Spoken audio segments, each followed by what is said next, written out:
अस्सलाम वालेकुम नाजरीन, आप देख रहे हैं प्रोग्राम बोलता लाहौर। उसामा गयूर अख्तर हाजिर खिदमत है। कोरोना वायरस पर काफ़ी अरसे से गुफ्तगू चल रही है। पहली लहर ख़तरनाक थी, दूसरी मज़ीद ख़तरनाक आई और तीसरी इंतहाई जानलेवा साबित हुई है।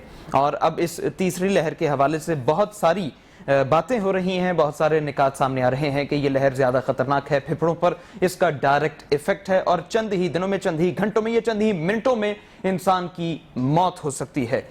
लाहौर में कोरोना वायरस की साउथ अफ्रीकन टाइप की मौजूदगी भी अब सामने आ रही है। इस हवाले से ज़राए ने इत्तला दी है और 5 शहरियों में कोरोना की तशखीस हुई है। साउथ अफ्रीका से आने वाले खासतौर पर लोग, उनमें ये तशखीस हुई, जबकि पहली दूसरी लहर से ज्यादा तीसरी लहर खतरनाक थी। अब ये अफ्रीकन टाइप की मौजूदगी पर बातें होना शुरू हो रही हैं, लेकिन इस हवाले से अभी ये मामला सामने नहीं आए कि आया कि ये किस तरह से खतरनाक है, कितनी इफेक्टिव है, कैसे इफेक्टिव है और इंसान पर कैसे असरअंदाज होती है। इसी पर आज गुफ्तगू होगी। हमारे साथ मौजूद हैं डॉक्टर इमरान, जो कि सदर हैं YDA सर्विसेज अस्पताल के। Imran, thank you for your time. ये एक अफ्रीकन टाइप पर बात हो रही है और कहा जा रहा है कि ये तीसरी लहर से मिलती है या ये चौथी लहर को एक समझ लो उसमें ट्रांसफॉर्मेशन इसकी हो रही है। क्या इसमें डिफरेंसेस हैं या किस तरह से ये इफेक्टिव है? बहुत बहुत शुक्रिया। जैसे कि आपने थर्ड लेयर का अभी बताया, जिक्र किया कि अफ्रीकन जो पैसेंजर्स थे वो ट्रैवल करके पाकिस्तान में आए, जब उनको तशखीस की गई, उनके PCR और जब उनके HRCT किए गए, तो उनके HRCT अगर प्रीवियसली जो फर्स्ट वेव में पेशेंट डायग्नोज हुए थे उनसे कंपेयर किए जाएँ तो वो काफ़ी ज़्यादा हद तक तशवीशनाक है। ठीक है। तो अगर जब हम ये कहते हैं कि ये अफ्रीकन टाइप है या इंग्लिश टाइप है या चाइनीज़ टाइप है, इट मींस कि वहाँ से जो करियर है, जो वेक्टर है, वो लेके आ रहा है वायरस को पाकिस्तान के अंदर, तो हम उसको लेबल कर रहे हैं। ठीक है। जहाँ तक कोविड-19 का ताल्लुक है, तो कोविड-19 पे अभी भी studies all over the world चल रही हैं और डेफिनेट कुछ भी अभी तक कहा नहीं जा सकता। तो ये पहले जो अभी थर्ड वेव के अंदर जो पैसेंजर थे, जिस तरह फर्स्ट वेव में चाइना से जो ट्रैवल किए थे पैसेंजर, उनके थ्रू आई, या ईरान से जो आए थे DG खान वगैरह में जो कैंप या सखर में लगे थे, वहाँ पे ये वबा फैली। अब जो इंग्लैंड से जो ट्रैवल करके आए थे, जब ये सेकंड वेव जब पीक पे पहुंची और बहुत ज़्यादा केसेस रिपोर्ट होना शुरू हो गए, तो इनको इंग्लैंड वायरस लेबल किया गया। अच्छा। और अभी जो आपने अभी बताया कि रिसेंटली 5 पैसेंजर अफ्रीका से ट्रैवल करके आए हैं, तो उनमें वो स्ट्रेन पाई जा रही है। तो वायरस म्यूटेट करता रहता है, वायरस की डिफरेंट स्ट्रेन्स होती है। कोविड-19 19 मीन्स कि it is diagnosed in 2019 and it is one of the strain of COVID has many strains. So अब इसमें काफी ममासलत पाई जाती है, आप कह रहे हैं?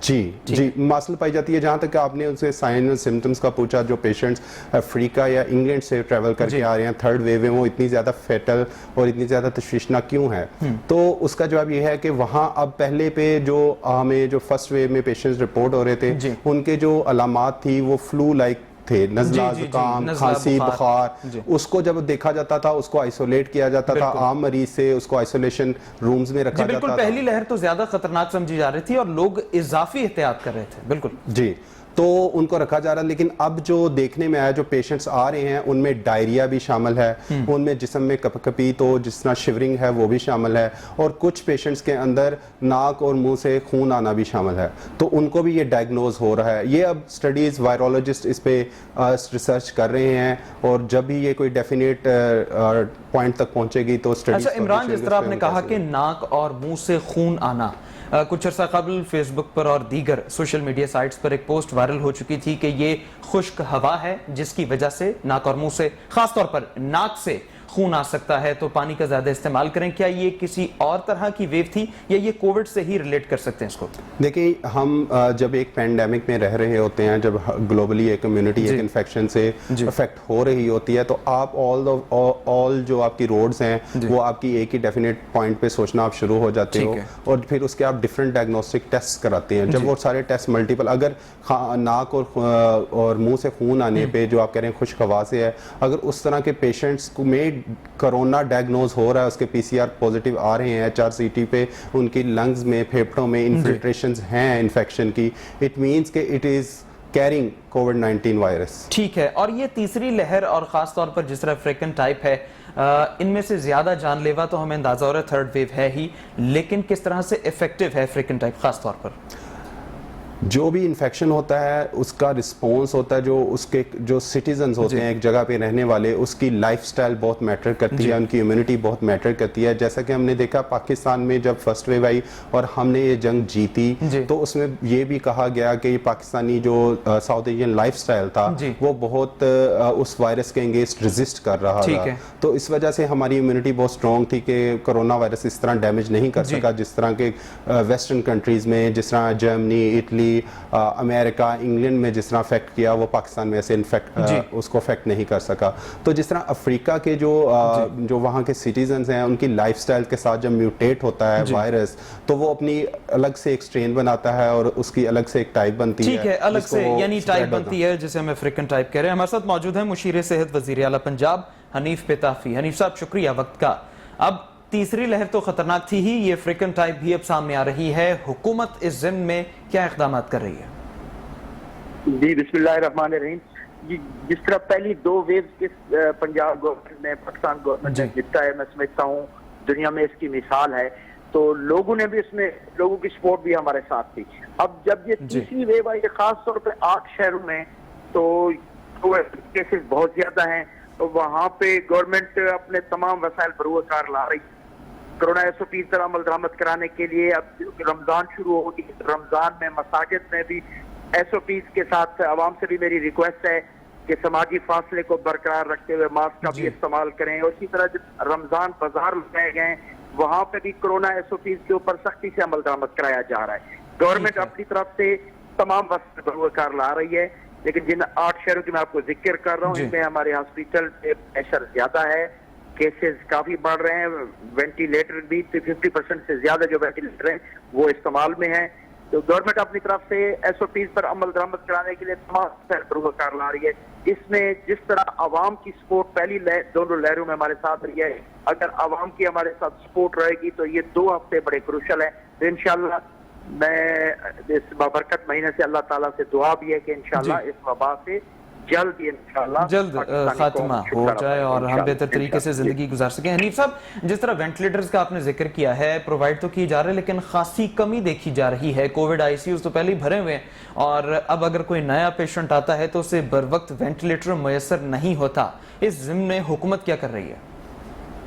जी देखिए, अगर बात करें स्टार्ट में तो हमारे पास कितने वेंटिलेटर थे, काफी हद तक इसमें बेहतरी आई है। वेंटिलेटर तमाम डिस्ट्रिक्ट हेडक्वार्टर तक अवेलेबल हैं। हाँ, 3-4 शहरों में हमारे पास ज्यादा इस वक्त प्रेशर है, गुजरांवाला हो गया, लाहौर हो गया, पिंडी, मुल्तान, तो वहाँ पे भी अभी तक हमारे पास है 20-30% स्पेस बाकी है वेंटिलेटर की। तो अब तमाम हालात पर नजर रखे हुए हैं। तो इंशाल्लाह अगर इन शहरों में अगर ज्यादा प्रेशर बढ़ता है, हमें कुछ शिफ्ट करने पड़े कहीं, तो वो उसके लिए भी हम तैयार हैं इंशाल्लाह। तो पंजाब गवर्नमेंट तमाम वसाइल बरूकार ला रही है। ठीक है सर, वैसे ये थर्ड वेव ज्यादा खतरनाक है, वेंटिलेटर्स की जरूरत तो है ही, अब अफ्रीकन टाइप भी सामने आ रही है। इस हवाले से क्या हुकूमती हलकों में कोई गुफ्तगू हुई, कोई इकदाम करने की इस बारे को सोच विचार हुई? जी बिल्कुल, इसके ऊपर हो रही है। खासतौर पर कुछ हमारे शहरों में जहाँ पे वेंटिलेटर इस्तेमाल में नहीं है, तो इमरजेंसी के तौर पर हम वो शिफ्ट कर सकते हैं और नए वेंटिलेटर के ऊपर भी बात चल रही है।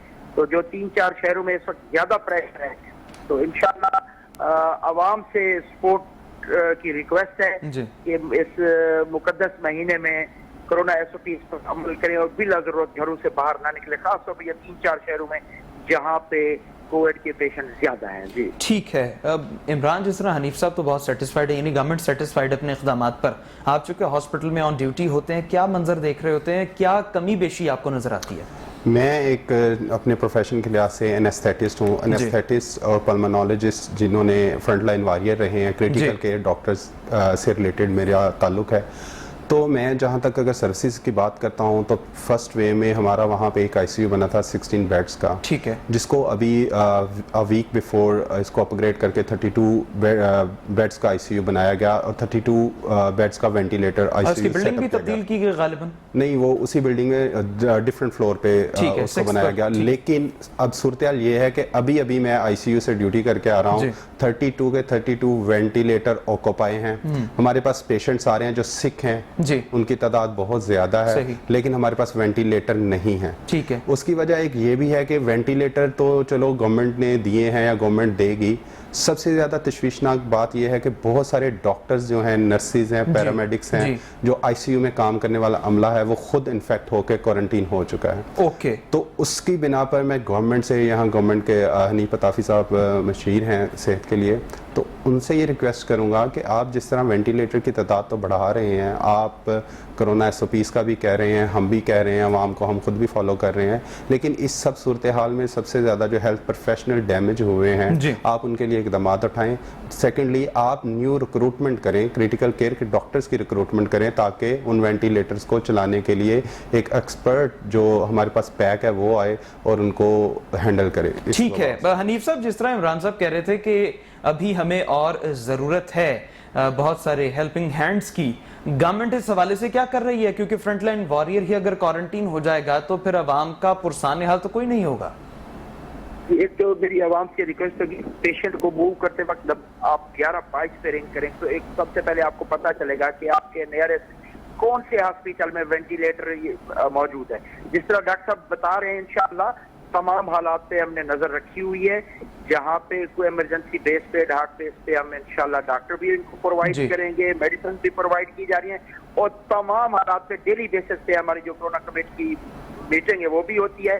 तो इंशाल्लाह इनको PPEs भी फराम की जा रही हैं, डॉक्टर को पहले फेज में वैक्सीन भी फराम की जा रही है। तो इंशाल्लाह मैं पूरी उम्मीद हूँ कि इंशाल्लाह जिस तरह हमने पहली 2 वेव के साथ सर, वैसे वेंटिलेटर्स का जिक्र हो रहा है, मेरा अपना जाती तजर्बा है कि बहुत क्रिटिकल पेशेंट हो, CT स्कैन रिपोर्ट दिखाई जाए तो उसके बाद वो कहते हैं कि अगर इन केस ऑफ सुयर इमरजेंसी तब हम आपको वेंटिलेटर प्रोवाइड करेंगे, क्योंकि हमारे पास वेंटिलेटर्स फुल है। ये सर्विसेज अस्पताल की मैं बात कर रहा हूं, दीगर अस्पतालों में भी यही सूरत हाल है। क्या हमारे पास इतना मार्जिन है कि हम अभी टाइम लें और वेट करें और कुछ अपने अतराफ में ऐसा हसार बना लें कि हम बेहतर तरीके से परफॉर्म कर सकें?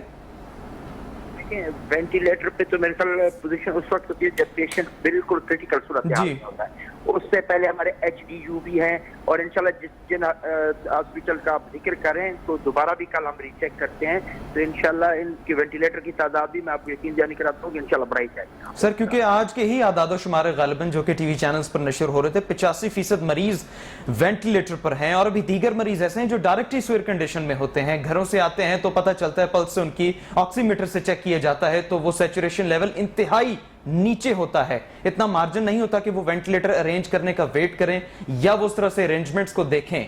इस बारे गवर्नमेंट अब क्या सोच रही है? आप अपने पेशेंट को हॉस्पिटल शिफ्ट करने से पहले अगर वो 1112 पे कांटेक्ट कर लेंगे, वो आपके पेशेंट को शिफ्ट भी करेंगे और आपको बताएंगे कि कौन से हॉस्पिटल में वेंटिलेटर अवेलेबल है। सर, अस्पतालों में रेस्क्यू जराए लेकर आते हैं, लेकिन प्रॉब्लम ये होता है कि जब शिफ्ट किया जाता है तो अस्पताल के सुपुर्द किया जाता है, रेस्क्यू इस हवाले से प्रोवाइड करने में उस तरह से मुतहरिक नहीं होती। लेकिन मैं ये बता रहा हूँ कि रेस्क्यू वालों को पता होता है कि कौन से हॉस्पिटल में कितना % वेंटिलेटर ऑक्यूपाइड है और कितना % जो वहाँ पे वेंटिलेटर है वो वहाँ पे फ्री है। तो इंशाल्लाह इसके ऊपर मजीद कल भी हम इसके ऊपर मीटिंग करेंगे और कोशिश करते हैं कि यहाँ इनकी वेंटिलेटर की तादाद इन हॉस्पिटल में बढ़ाई जाए। ठीक है सर, ये भी इत्तला मौसूल हो रही है कि वैक्सीन गायब हो रही हैं सरकारी अस्पतालों से, क्या ये बात ठीक है? अगर ठीक है तो क्या इस बार इक़दाम हो रहे हैं? देखिए, वैक्सीन का मैं समझता हूँ बड़ा शफाफ तरीका कार है। कोई इक्का दुक्का को कंप्लेंट हो तो मैं नहीं समझता। बहरहाल जो वैक्सीन का इस वक्त तक जो है, पहले मरहले में जिस तरह आपको पता है कि हेल्थ सर्विस प्रोवाइडर को, दूसरे मरहले में 60 साल से ऊपर लोगों को और 50 साल से जो ज्यादा उम्र के लोग हुए वो भी 1166 पे मैसेज करके अपने रजिस्ट्रेशन सर, सर्विसेज अस्पताल जिना अस्पताल से तो गायब हुई हैं, इस हवाले से इत्तला तो मौसूल हुई हैं। यार बता रहा हूँ, मैंने अपनी मिसेस को वैक्सीन करवाने की मैं नहीं अवेलेबल हुई तो मैंने प्राइवेट ही वो करवाई है, तो बिल्कुल शफाफ तरीके से। सर, वो तो हो रही है शफाफ तरीके से, लेकिन वैक्सीन का गायब होना ये अलमिया है। अब खत्म हो जाना और बात है, लेकिन गायब होना इसका मतलब है कोई तो इशू है। इंक्वायरी चल रही है, उनकी इंक्वायरी चल रही है जी। ठीक है, यानी इंक्वायरी का वेट किया जाए। जी इंशाल्लाह उनकी इंक्वायरी चल रही है और जिस जहाँ पे नेग्लिजेंस हुई है उनको इंशाल्लाह करारवा की सजा भी मिलेगी। चलें, सजा तो मिलेगी, हम दुआ करते हैं। इमरान साहब, जिस तरह कह रहे हैं जी रेस्क्यू 1112 को मालूम होता है कि किस अस्पताल में वेंटिलेटर मौजूद हो जाए, जो मेरा एक्सपोजर है या जो लोगों से गुफ्तगू होती है वो तो ये है कि रेस्क्यू अस्पताल तक पहुंचाती है, सैचुरेशन लेवल सिर्फ गाड़ी में मेंटेन किया जाता है, बाद में अस्पताल के सुपुर्द कर दिया जाता है मरीज को। ये किस तरह से सारा मैकेनिज्म चलता है? कोई भी पेशेंट जो गवर्नमेंट हॉस्पिटल में आता है वो डायरेक्ट आईसीयू में प्रेजेंट नहीं किया जाता, वो हॉस्पिटल की इमरजेंसी में आता है जहाँ पे वेंटिलेटर नहीं होते। वहाँ पे एक पेशेंट को डॉक्टर जो इमरजेंसी डील कर रहे होते हैं वो चेक करते हैं, असेस करते हैं उसके मुताबिक उसकी कंडीशन, ताकि वो कोई हार्ट फेलियर का पेशेंट तो नहीं है, कोई डायबिटिक का पेशेंट तो नहीं है, कोई लिवर डिजीज का पेशेंट तो नहीं है, या कोई रेस्पिरेटरी एस्थमा के साथ तो नहीं है। अगर उसको कोविड की अलामात है तो उसको सस्पेक्टेड एरिया में रखा जाता है, वहाँ पे उनके टेस्ट कराए जाते हैं जिसमें PCR टेस्ट है, उसकी रिपोर्ट तो 2-3 या 24 घंटे के बाद मिलती है। वहाँ पे HRCT जो फौरन कराया जाता है इमरजेंसी में, अगर उसके लंग्स में इन्फिल्ट्रेशंस हों तो उनको WHO ने भी कहा है कि उसको आप डायग्नोज करते हो एज COVID-19 पॉजिटिव केस। तो फिर अगर उसकी सैचुरेशन बिल्कुल ही ड्रॉप कर रही हो और कोविड की अलामात हो तो फिर इसको कोविड ICU के अंदर शिफ्ट किया जाता है। मैं आप यहाँ बात क्लियर करना चाहता हूँ कि जो आप कहते हो ना कि यहाँ पे 20% वेकेंट हैं वेंटिलेटर्स या 15% है, ये जब 16 बेड्स का लेट्स सपोज एक ICU है, उधर आपके 16 पेशेंट्स चले गए हैं जो कोविड पॉजिटिव होकर जिनको वेंटिलेटर की जरूरत थी, वेंटिलेटर पे फिर उनको ट्रायल दिया जाता है। उनको वेंटिलेटर चंद दिन बाद जब उनकी सैचुरेशन 90 तक पहुंचती है, 90 से ऊपर आती है, मेंटेन करना शुरू हो जाती है, 90 बॉर्डर लाइन होता है, तो उसको वेंटिलेटर से हटाकर उसका ट्रायल दिया जाता है, 1-2 दिन उसको रखा जाता है। तो वेंटिलेटर खाली होता है, डजंट मीन कि वहां पे पेशेंट की जगह है, वो ट्रायल पे वेंटिलेटर खाली होते हैं। वो ये नहीं कि हम उधर पेशेंट को मे बी वो अगले घंटे में वापस बुरी हालत में जाए और हमें उसको वेंटिलेटर पे डालना पड़ जाए। तो इस तरह की कैलकुलेशंस मेरे ख्याल में हम जो डॉक्टर्स हैं, एक्सपर्टीज हैं, उनसे अगर आप लोगे तो वो वेंटिलेटर ऑक्यूपाई ही हम काउंट करते हैं। लेकिन अगर गवर्नमेंट का डाटा उसको वेकेंट शो करता है तो मेरे ख्याल में वो थोड़ा सा कॉन्ट्राडिक्शन आ रही है कि लेकिन जो रेस्क्यू बारे बात की जा रही है कि जी रेस्क्यू के पास तमाम मालूमात हैं, वो डायरेक्ट ही मरीज को उन अस्पतालों की जानिब ले जाते हैं जहां ये हमारे अवेलेबल होती है वेंटिलेटर। तो क्या ये बात ठीक है? सर ऐसा तो कोई आइडिया नहीं है। रेस्क्यू 1112 हमें इमरजेंसी में पेशेंट्स लाके देते हैं जहां पे दूसरे पेशेंट्स इमरजेंसी में डील हो रहे हैं। किसी भी अस्पताल में कोई भी ऐसी इमरजेंसी नहीं है जहां के सिर्फ कोरोना के अलामात के पेशेंट चेक किए जाएं और दूसरे पेशेंट अलहदा से चेक किए जाएं। यही वजह है कि सारी जो स्प्रेड ऑफ इन्फेक्शन है, जो चेन ऑफ इन्फेक्शन है, जो चेन ऑफ स्प्रेड है, उसको हम तोड़ नहीं सके कि वहीं उसी इमरजेंसी में कोविड के पॉजिटिव केसेस भी डील किए जाते हैं और उसी इमरजेंसी के अंदर जो नॉर्मल जो क्रिटिकल हालत में आ जाते हैं, हार्ट अटैक के साथ आ बल्कि बेड्स की कमी भी देखी जाती है इमरजेंसी में, एक बेड पर 2-2 मरीज देखे जाते हैं। वो इमरजेंसी में एक्चुअली मेरे ख्याल में कोई भी ग्लोबली भी और पाकिस्तान भी तैयार नहीं था इस इमरजेंसी के लिए। बेड की कैपेसिटी जो गवर्नमेंट हॉस्पिटल की कैपेसिटी उतनी ही है, इमरजेंसी की उतनी ही लिमिट कैपेसिटी है। आपने आईसीयू के बेड्स तो बढ़ाए हैं या आपने आइसोलेशन के, लेकिन इमरजेंसी के बेड्स नहीं बढ़े हुए। तो वहां पे अगर कोविड का पेशेंट आता है और दूसरा दो पेशेंट पड़े हैं एक ही बेड पे, अपना इलाज कराने आया, तो जारी बात है वो कोविड का इन्फेक्शन दूसरे को भी लगा देगा और उसको भी हो जाएगा। इस वजह से तेजी से पाकिस्तान में ये फैल रहा है। तो समहाउ हम कहीं ना कहीं मेरे ख्याल में एसओपीज को भी इंप्लीमेंट करने में नाकाम रहे हैं अस्पतालों के अंदर। और ये अच्छा कदम उठाया कि ओपीडी और इलेक्टिव लिस्ट को एक लेटर आया कि जिसको बंद कर दिया गया क्योंकि इमरजेंसी की सूरत में, क्योंकि वो जो पेशेंट नॉर्मल आ रहे थे वो कंटामिनेट हो रहे थे। इस time source of infection hospital खुद हैं बेसिकली। तो मैं कहूँगा जो भी आवाम आती है, आम सिटीजन आते हैं, उनको ज़्यादा टेली मेडिसिन से फ़ायदा उठाना चाहिए। टेली मेडिसिन से अगर उनकी अलामात इतनी ज़्यादा नहीं है किसी भी बीमारी की, वो टेली मेडिसिन से फ़ायदा उठाएं और मेडिसिन अपनी ले लें बजाय कि वो अस्पतालों का रुख करें। ठीक है, अस्पतालों का रुख बेहतर बेसिक मेडिकेशन होनी चाहिए। पिताफी साहब, जिस तरह गुफ्तगू हो रही थी और ख़ास तौर पर पहली लहर की बात की जाए तो पहली लहर में पीपी किट्स और दीगर ऐसे जो आलात हैं उनकी कमी देखी जा रही थी और डॉक्टर्स का ये शिकवा था। गालिबन अभी इमरान साहब ये शिकवा क्योंकि पीपी किट्स और दीगर आलात जो हैं वो उस तरह से नहीं आपको मयसर, इनको पूरा करने के लिए या एसओपीज पर अमल दरामद करवाने के लिए हुकूमत क्या कर रही है? लेकिन पीपी किट्स का तो हमारा बहुत बड़ा मुतालबा था कि पीपी सबसे पहले तो हमारे पास पहले ही पाकिस्तान उन ममालिक में शामिल है जहाँ पे डॉक्टर्स की शदीद कमी है पर पॉपुलेशन। तो जो डॉक्टर्स मौजूद हैं अगर उनकी भी बहुत सारे, आपको पता है 180 से ज़्यादा जो डॉक्टर्स हैं उन्होंने अपनी जानों का नजराना पेश किया है कोविड-19 से, जिसमें बहुत बड़े बड़े प्रोफेसर्स भी शामिल हैं। तो पीपीज इक्विपमेंट जो गेज हैं उसका हमारा मुतालबा इसलिए ही होता है, हमारा इसका मतलब ये नहीं है कि हम कोई प्रेशर या पॉलिटिक्स कर रहे हैं, ये होता है कि हम वो जाने सेव कर सके जिन्होंने आगे जाने सेव करनी ठीक है, यहीं से पॉइंट हम लेना चाह रहे हैं। बिताफी साहब, आप इस पर क्या कहेंगे? हनीफ साहब, आवाज आ रही है आपको? कोई तकनीकी इशू है जिसकी बिना पर उनसे राब्ता नहीं हो पा रहा। इमरान, किस तरह से आप देख रहे हैं, क्या ये इतनी जो खतरनाक वेव है उसमें जो हमारे पास हालात मैसर हैं या जिस तरह से इंतजामात किए जा रहे हैं काफ़ी हैं? जिस तरह के मैं अभी, हमारे एक दोस्त हैं, डॉक्टर हैं रहीम यार खान के, उनके भाई को कोरोना हुआ और वो पूरे पंजाब में दर-बदर फिर रहे हैं वेंटिलेटर के लिए, उनको वेंटिलेटर नहीं मिला और हम बहुत अफसोसनाक ये सूरत हाल है कि हम अपने एक दोस्त के भाई की जान नहीं बचा सकते कि हमारे पास खुद नहीं वेंटिलेटर है। तो किसी भी डॉक्टर ने या पैरामेडिक ने, नर्स ने या किसी फार्मासिस्ट ने अपने घर से वेंटिलेटर नहीं लेके आना होता या कोई भी चीज़ अपने घर से नहीं। हम तो एक मुलाजम है जिस तरह के बाकी शोबे के मुलाजमीन हैं, हम तो खुद खड़े हैं, अपनी जंग लड़ रहे हैं और गवर्नमेंट के, हम ये भी समझते हैं कि पाकिस्तान उन ममालिक में शामिल है जहाँ पे बहुत सारे वसाइल नहीं है, लेकिन गवर्नमेंट को अपने तमाम तर वसाइल, किसी भी एमरजेंसी का जो कोई सैलाब आ जाता है तो आप रेस्क्यू ऑपरेशन शुरू करते हैं एमरजेंसी बेसिस पे। तो ये इमरजेंसी है, तो मेरे ख्याल में अस्पतालों को और फोकस करना चाहिए। आप डॉक्टर्स को या पैरामेडिक्स को, नर्सिस को, उनको आप हेल्थ अलाउंस दें, उनको रिस्क अलाउंस दें ताकि उनकी मोटिवेशन हो। आप ज्यादा हायर करें, वो डॉक्टर जो डिग्रीज लेके घर में बैठे हुए हैं उन्हें आप एंगेज करें, उनको अस्पतालों में आप ड्यूटीज दें, आप उनको जॉब्स दें। अच्छा, जो आईसीयू में फैसिलिटेशन है उस पर क्या कहेंगे आप?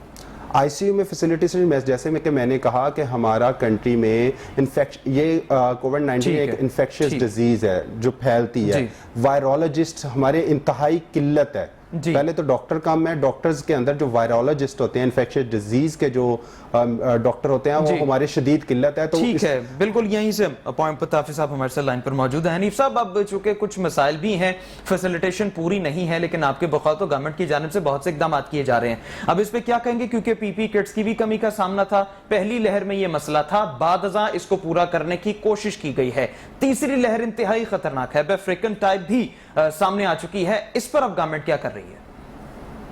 जी, जिस तरह मैंने पहले रिक्वेस्ट की है कि पहली लहर और दूसरी अब तीसरी लहर में काफी बेहतरी आ गया, हमारे एचडीयू, हमारे आईसीयू काफी बेहतर हो गया, डॉक्टर्स की प्रॉपर ट्रेनिंग हो गई है। तो मैं समझता हूँ कि देखिए, परफेक्शन तो इस वक्त तरक्की याफ्ता जो ममालिक है वो भी इसके ऊपर 100% कंट्रोल नहीं कर सके, लेकिन हम अपनी जो हमारे लिमिटेड रिसोर्सेज हैं, पंजाब गवर्नमेंट उसमें अपने तमाम वसाइल बरूकार ला रही है और कोविड को पेशेंट को तिब्बी सहूलियात फराहम की जा रही हैं। ये डॉक्टर साहब भी इसको मेरे ख्याल मेरे साथ इंडोर्स करेंगे कि हमारे जितने भी तमाम डिविजनल हेडक्वार्टर हैं, डिस्ट्रिक्ट हेडक्वार्टर, उनके ऊपर हॉस्पिटल में एचडीयू, आईसीयू और जो कोरोना वार्ड है वहाँ पे तमाम बेहतरीन सहूलियात फराहम की जाए। सर नहीं, वो तो जिक्र कर रहे हैं कि आईसीयू में कुछ अभी कमी बेशी है फैसिलिटेशन के हवाले से, डॉक्टर्स के हवाले से भी उन्होंने बात की है कि स्ट्रेंथ बढ़ानी चाहिए। हॉस्पिटल में जितने हमारे एमएसएज हैं वो बाख्तियार हैं, जिन मसाइल की निशानदेही कर रहे हैं, कल ही मैं इंशाल्लाह इनको टेक ओवर कर लूंगा और जो वहाँ पे मसाइल हैं उनको इंशाल्लाह जल्दी एड्रेस किया जाए। सर, डॉक्टर्स की स्ट्रेंथ बारे क्या कहेंगे, क्योंकि बहुत से डॉक्टर्स तो इस सारे अमल में क्वारंटीन हुए हैं और ऑब्वियसली एक स्ट्रेंथ चाहिए जो इस सारी सूरत हाल को टैकल करे। दूसरी लहर में जितना डॉक्टर हमारे क्वारंटीन हुए थे उस लिहाज से मैं समझता हूँ अब हमारे डॉक्टर काफी सारे ने वैक्सीन करवा ली है और बहुत कम, इतनी तादाद में नहीं है जो पहले और दूसरे फेज में थे। तो फिर भी जहाँ पे डॉक्टर की शॉर्टेज होगी तो एडहाक बेसिस को इंशाल्लाह इजाजत दी जाएगी डॉक्टर रखने की। सर, क्या बेड्स की तादाद भी बढ़ाई जाएगी जो आईसीयू में बहुत कम है, क्योंकि जाहिर है एक हॉस्पिटल है जो कि काफी सारे इलाकों को कवर करता है, बहुत सारे पेशेंट्स वहां पर आते हैं। जी बिल्कुल, तमाम हालात पे नजर रखी हुई है हमारी। जिस तरह मैंने पहले बताया कि सीएम साहब की सदारत में कोरोना कमेटी की हमारी मीटिंग होती है, तकरीबन दूसरे दिन तमाम हालात पे नजर रखी हुई है कि जहाँ पे कमी होगी तो इंशाल्लाह फौरी तौर पर इकदाम करके वहाँ पे बेड्स की तादाद भी बढ़ाई जाएगी इंशाल्लाह। ठीक है, बहुत शुक्रिया हनीफ बिताफी साहब जो कि मुशीर सेहत वज़ीर आला पंजाब हैं और इस हवाले से वो अपना मौक़िफ़ दे रहे थे। डॉक्टर इमरान सादर वाइडीए सर्विसेज अस्पताल ने भी इस हवाले से तफसील दी है, लेकिन गवर्नमेंट अपनी कारकर्दगी पर मुतमईन है, डॉक्टर्स इस बारे गिले शिकवे कर रहे हैं। वापस आते हैं एक ब्रेक के बाद।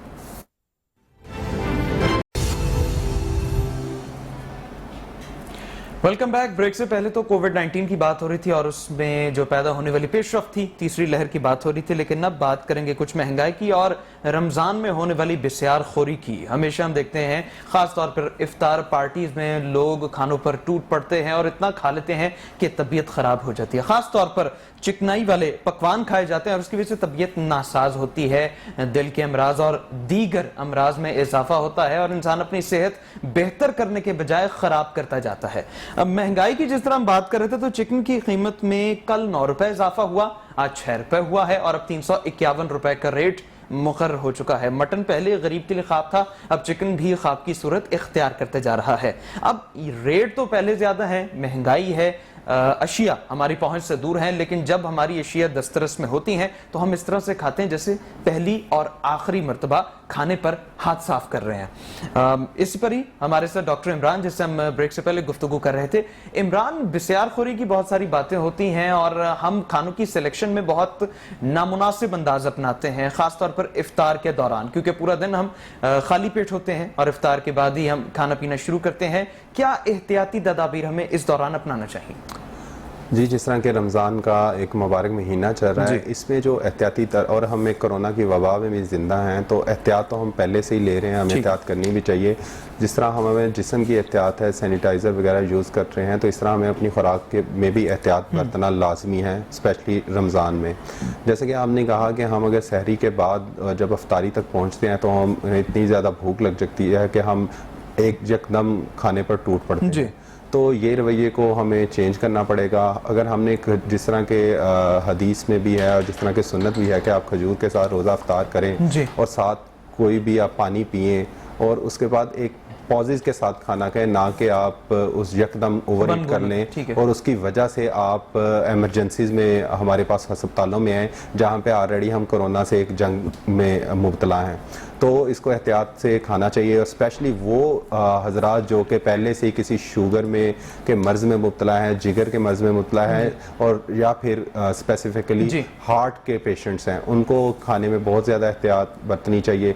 चिकनाई का इस्तेमाल बहुत कम करना चाहिए। आपको गोश्त खोरी जिसमें रेड मीट है, जिसमें मटन या बीफ है, उसका इस्तेमाल कम करना चाहिए। नरम गज़ा का इस्तेमाल ज़्यादा करना चाहिए ताकि वो डाइजेशन आपसे, फिर खाने के बाद ये होता है कि हम बिस्तर की तरफ चल जाते हैं अफ्तारी के बाद, फौरी तौर पर आराम करना। हमें खाने के बाद वैसे ही डाइजेशन सिस्टम हमारा लो हो जाता है और एक गनुदगी तारी होती है जिस्म पे और बिस्तर पर गिर पड़ते हैं। और खाने के बाद आप अफ्तारी करके आप इशा की नमाज और तरावी के बाद थोड़ी वॉक भी लाजमी है। ठीक है, वॉक करना जरूरी है, नहीं इस तरह की हम कुछ प्रिकॉशनरी मेजर्स करें तो कुछ बेहतरी हो सकती है।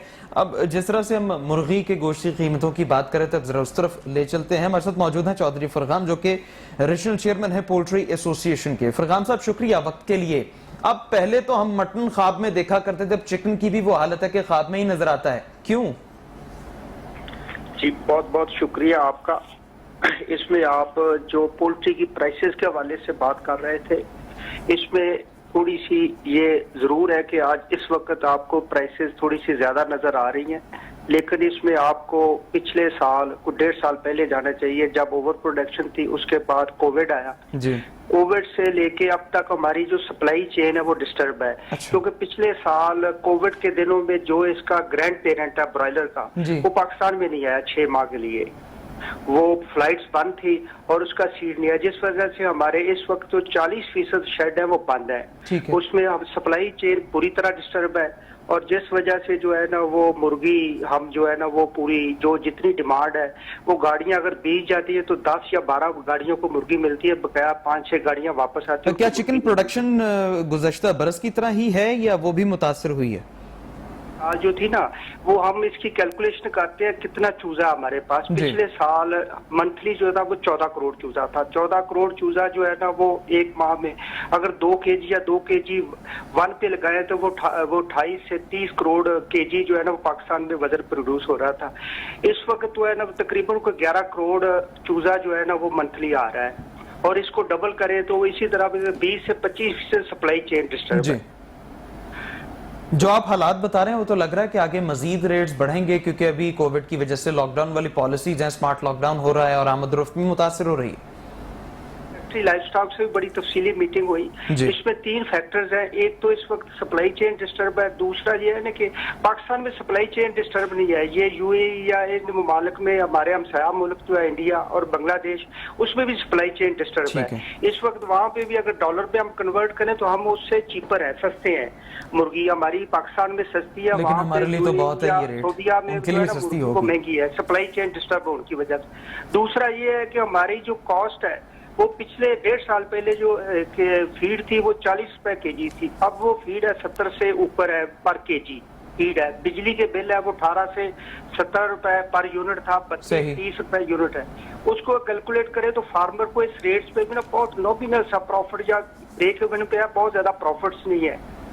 और हमारी यही गुजारिश है कि हमारे साथ गवर्नमेंट बैठे ताकि हम 2-4 माह में अपनी ना सप्लाई चेन। सर लेकिन इसका हल क्या है, इसका आगे क्या सोल्यूशन है जो कि इसके रेट्स गिरें, क्योंकि यही एक प्रोटीन है जो कि लोगों के लिए बेहतर है, वरना मटन और दीगर अशिया नहीं खा सकते हैं। एक तो कोई भी बंदा जब बिजनेस करता है ना, उसमें अगर कुछ साल की उसको एवरेज प्रॉफिट आता है तो वो कैरी करेगा।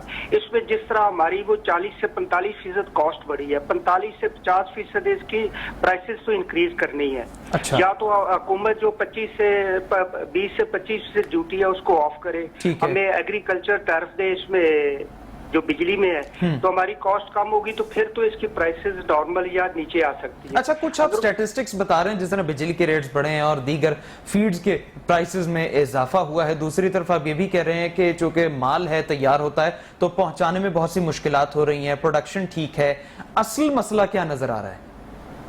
नहीं, इसमें मैं पहले भी कह रहा, तो इसमें हम बिल्कुल अवाम के साथ खड़े हैं। हम पूरे पंजाब में जो हमारे रमजान बाजार है उसमें हम मुर्गी सप्लाई कर रहे हैं, उसमें तकरीबन 10 से 12 केजी पर 10 रुपए केजी जो है ना वो सब्सिडी दे रहे हैं। सर 10 रुपए का मतलब भी है 341 रुपए, क्योंकि 351 नहीं, जो भी रेट होगा 10 से 12 रुपए केजी, वो हमारे वो एसोसिएशन सब दोस्त मिलके उसको बियर करेंगे ताकि हम भी अपने एक नेक काम में इसका हिस्सा डाल सके। लेकिन फिर मैं कह रहा हूं कि हमारी सप्लाई चेन पूरी तरह डिस्टर्ब है। ठीक है, लेकिन दूसरी तरफ आप कह रहे हैं कि प्राइसेस भी ज्यादा हैं, तो मेन कॉज क्या हुआ इसमें से?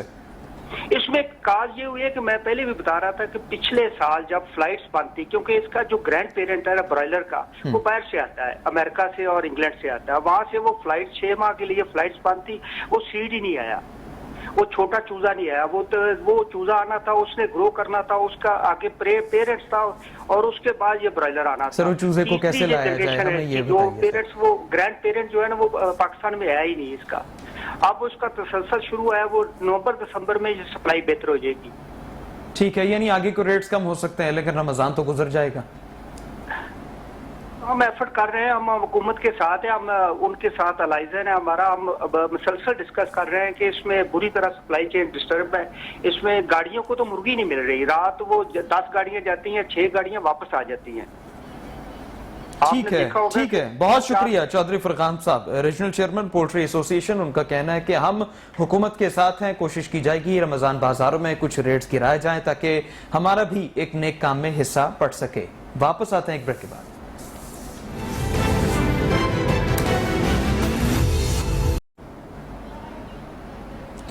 Welcome back. ब्रेक से पहले हम मुर्गी के गोश्त की कीमत की बात कर रहे थे जो कि बढ़ती जा रही है। अब चीनी की कीमतें भी जो है वो मुस्तहकम नहीं है, सरकारी रेट 85 रुपए है, रमजान बाजारों में 65 रुपए पर फरोख्त की जा रही है। लेकिन जितनी तवील कतार होती है, दूर से आया शहरी देखकर कहता है मैं फीका रोजा रख लूंगा। और जो हालात हैं, जिस सम्त में जा रहे हैं, ये नासाजी की अलामत है, मुश्किलात बढ़ती जा रही है। और इस हवाले से बहुत सी जगहों पे कहा जा रहा है कि जी हम कोशिश करें इक़दाम करने की। डीसी लाहौर मुदस्सिर रियाज चंद दिन कबल प्रोग्राम में कि इस बारे वाज़े तौर पर ज़िला इंतजामिया मुतहरिक है, हम कोशिश कर रहे हैं कि चीनी की तरसील शहरियों तक मुमकिन हो सके।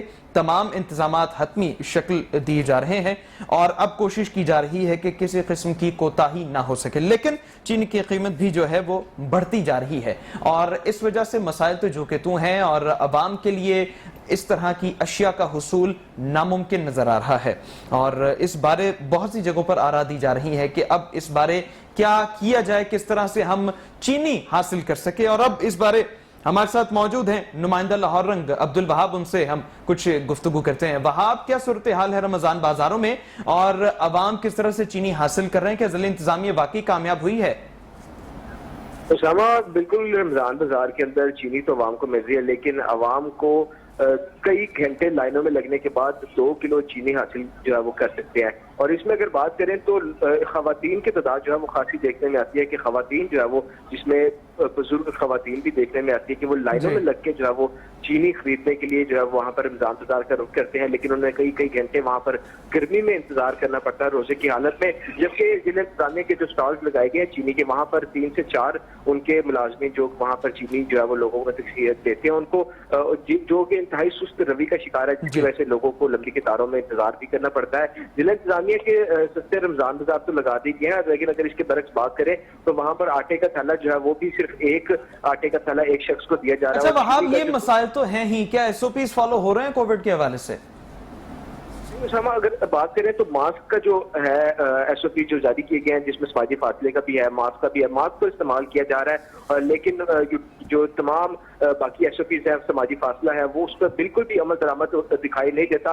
लोग साथ साथ जुड़ कर जो है वो लाइनों में लगकर जो है वहाँ पर चीनी लेने के लिए जो है वो लाइनों में लगना पड़ता है उनको, बिल्कुल साथ जुड़ के। उसके अलावा आटे के स्टॉल्स पर जो है वो आवाम का खासा रश देखने में आता है। इस तरफ जिला इंतजामिया जो है वो एसओपीज पर अमल दरामद करवाने में नाकाम दिखाई देती है, जबकि वहाँ पर पुलिस का अमला, उसके अलावा वहाँ पर सिविल डिफेंस का, उसके अलावा एमसीएल, उसके अलावा जिला इंतजामिया के अफसरान जो है वहाँ पर मौजूद होते हैं, लेकिन उसके बावजूद भी वहाँ पर जो है वो कोई एसओपीज पर अमल दरामद करवाने ठीक है, एसओपीज पर अमल दरामद नहीं हो रहा। इमरान, चंद दिन कबल एक ताजिर रहनुमा मेरे साथ मौजूद थे, उसको गुफ्तगू हो रही थी और उन्होंने कहा जी हम अपने ताजिरों को मास्क भी देते हैं, सैनिटाइजर भी देते हैं, लेकिन सोशल डिस्टेंसिंग पर फॉलो नहीं किया जा सकता क्योंकि हमारे पास इतनी स्पेस नहीं होती। क्या आप समझते हैं कि सिर्फ सोशल डिस्टेंसिंग को फॉलो ना किया जाए, मास्क सैनिटाइजर का इस्तेमाल कर लिया जाए तो हम कोविड से बच जाएंगे? एक्चुअली जो हमारी पाकिस्तान में अवेयरनेस कैंपेन है उसको भी इन्हेंस करने की ज़रूरत है। गवर्नमेंट को और मीडिया तो ऑलरेडी कर रहा है अपना निजी लेवल पे, लेकिन मीडिया में भी ऐसे अवेयरनेस प्रोग्राम भी आने चाहिए। जो मास्क जो यूज़ कर रही है पब्लिक, जो कपड़े का मास्क है या टॉवल मास्क है, उससे कोरोना नहीं रुकता। ठीक है, you can protect yourself from the dust or bacteria somehow, but you can't protect yourself from the virus. Virus के लिए आपको जो सर्जिकल मास्क होते हैं, जो स्पेशली फैक्ट्री में बने होते हैं, 3 लेयर मास्क होते हैं, उनकी 3 लेयर्स कोटिंग होती है, वो आपको जिस तरह के हॉस्पिटल्स में अगर आपने देखा हो तो नर्सेज जो डॉक्टर्स पहने होते हैं, वो मास्क ही वायरस से आपको प्रोटेक्ट कर सकता है, ना कि कोई कपड़े का आम मास्क या कपड़ा मुंह पे रखने से मास्क आपको वायरस नहीं लगेगा। ये पहली बात। तो दूसरी बात ये है कि अगर आप कोई प्राइवेट कोई जिस तरह आपने कहा कि गेस्ट आए हुए थे कि फैक्ट्रीज में काम कर रहे हैं उनको, तो मेरे ख्याल में प्राइवेट जो माशाल्लाह जो ऐसा तबका है जो साबित हैसियत है, उनको अपने वर्कर्स को भी वैक्सीनेशन करवाना चाहिए। उनके वर्कर का वैक्सीनेटेड होना उतना ही ज़रूरी है जितना कि उनकी फैमिली का। लेकिन इमरान, ये बात बाजारों की चूंकि हो रही है, हम जिस तरह से देख रहे हैं यूटिलिटी स्टोर्स एक तरफ, रमजान बाजारों में बहुत ज्यादा आवाम का हुजूम देखा जाता है और वहां पर सोशल डिस्टेंस फॉलो नहीं किया जाता। मैं आपको यही तो कह रहा हूँ कि गवर्नमेंट लेवल पे एक मैसिव अवेयरनेस कैंपेन की ज़रूरत है, जो कि एसओपीज बताए जाएं लोगों को, लेकिन जहाँ पे भूख और प्यास नंगी नाचती हो वहाँ पे लोग इस चीज़ पे ज़्यादा जोर नहीं देखते कि यहाँ पे सोशल डिस्टेंस मेंटेन करना है या नहीं, या मास्क पहनना है या नहीं। तो मेरे ख्याल में चीज़ों को, दुकानदारों को, गवर्नमेंट को ये कानून बनाना चाहिए, ऐसे एसओपीज जो दुकानदारों को या जो मिल मालकान है उनको बाउंड करना चाहिए कि वो आगे से इम्प्लीमेंट करवाएं। पुलिस तो जाके ठीक है, इम्प्लीमेंटेशन वाज़ेह तौर पर होनी चाहिए। बहुत शुक्रिया सादर वाइडिया सर्विसेज अस्पताल डॉक्टर इमरान हमारे साथ मौजूद थे, इस हवाले से तफसीली बता रहे थे, और नुमाइंदा लाहौर अब्दुल वहाब भी मौजूद थे। कोविड एसओपीज पर फॉलो करना हम सब का फर्ज है और बाजारों में खास तौर पर हुकूमत की जिम्मेदारी है कि वो इस सारे मामले पर सख्ती से फॉलो अप रखें। प्रोग्राम का वक्त अपने इख्तिताम को पहुंचा, मुझे दीजिए इजाजत। अल्लाह हाफ़िज़।